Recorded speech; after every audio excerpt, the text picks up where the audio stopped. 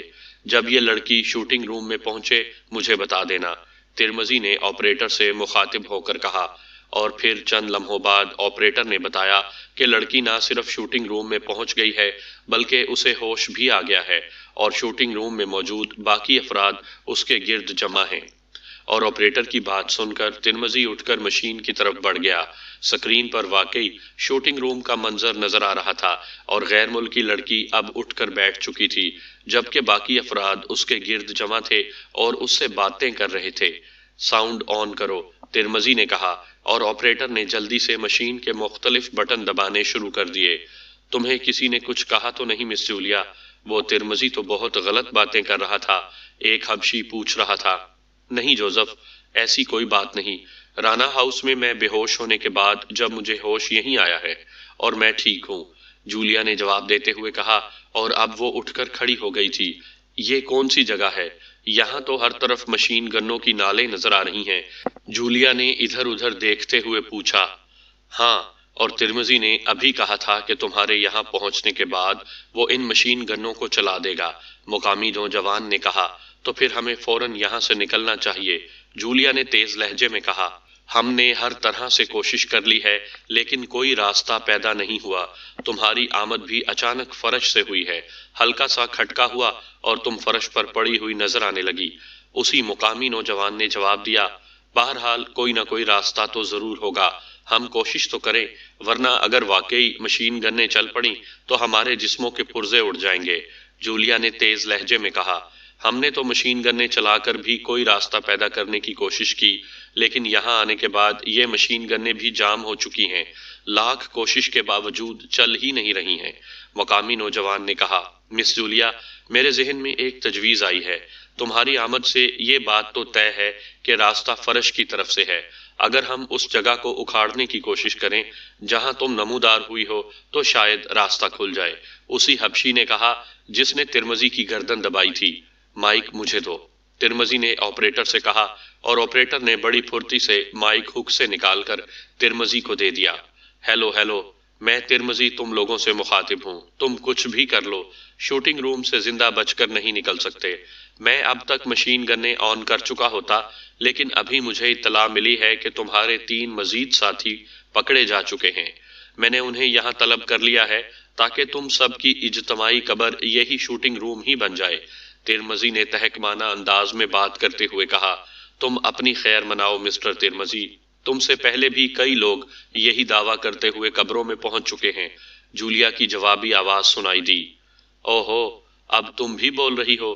پہلے میں نے فیصلہ کیا تھا کہ تمہیں اپنی کنیز بنا کر رکھوں گا، لیکن پھر تمہارے ساتھیوں کی کارکردگی دیکھ کر میں نے اپنا فیصلہ بدل لیا۔ لیکن تم ایک خوبصورت اور جوان لڑکی ہو، اگر تم چاہو تو اب بھی تمہاری جان بچ سکتی ہے۔ اگر تم وعدہ کرو کہ ہمیشہ میری کنیز بن کر رہو گی تو میں تمہیں یہاں سے زندہ نکال سکتا ہوں، لیکن تمہارے ساتھیوں کو بہرحال مرنا ہی پڑے گا، ترمزی نے ہنستے ہوئے کہا۔ میں تمہاری شکل پر تھوکنے کی بھی روادار نہیں ہوں، تم میرے ملک اور قوم کے مجرم ہو اور تمہاری موت میرے ہاتھوں میں ہی لکھی ہوئی ہے، اس بات کو نوٹ کر لو احمق آدمی، جولیا نے انتہائی سخت لہجے میں کہا۔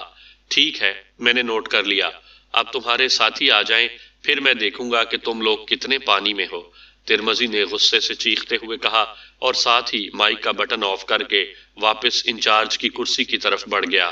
وہ کمبخت ان کے ساتھی آ ہی نہیں رہے، ترمزی نے غصیلے انداز میں بڑبڑاتے ہوئے کہا، اور ابھی اس کی بڑبڑاہٹ ختم بھی نہ ہوئی تھی کہ مین کنٹرول روم کا دروازہ کھلا اور گارنر اندر داخل ہوا، اس کے پیچھے 3 افراد اندر داخل ہوئے، ان کے کاندھوں پر 3 مقامی بے ہوش افراد لدے ہوئے تھے۔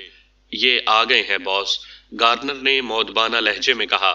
ٹھیک ہے، انہیں بھی شوٹنگ روم میں پہنچا دو، ترمزی نے مسرت بھرے لہجے میں کہا، اور گارنر سر ہلاتا ہوا واپس مڑ گیا، جبکہ ترمزی دوبارہ آپریٹر کی طرف بڑھ گیا۔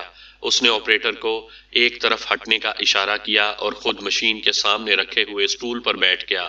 اب میں دیکھتا ہوں کہ موت میری آئی ہے یا ان کی، ترمزی نے دانت پیستے ہوئے کہا، اس کی نظریں سکرین پر جمی ہوئی تھیں۔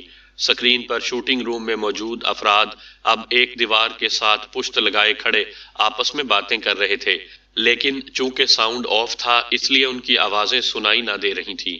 ترمذی نے ہاتھ بڑھا کر ساؤنڈ کا بٹن آن کر دیا، لیکن دوسرے لمحے وہ چونک پڑا کیونکہ اچانک سکرین پر نئے آنے والے تینوں بے ہوش افراد نظر آنے لگے تھے اور کمرے میں موجود تینوں افراد تیزی سے ان کی طرف لپک پڑے۔ وہ ان تینوں کو ہوش میں لانے کی کوششیں کر رہے تھے۔ ترمذی خاموش بیٹھا رہا۔ اس کے چہرے پر عجیب سی چمک تھی، جیسے اسے یہ احساس ہو کہ وہ ان افراد کی زندگیوں کا مالک ہے کہ جب چاہے ان پر موت وارد کر دے اور جب تک چاہے انہیں زندہ رہنے دے۔ تھوڑی دیر بعد وہ تینوں بھی ہوش میں آ گئے۔ مائک مجھے دو، ترمذی نے بڑے ٹھہرے ہوئے انداز میں کہا۔ یس باس، آپریٹر نے کہا اور مائک ہک سے نکال کر ترمذی کی طرف بڑھا دیا۔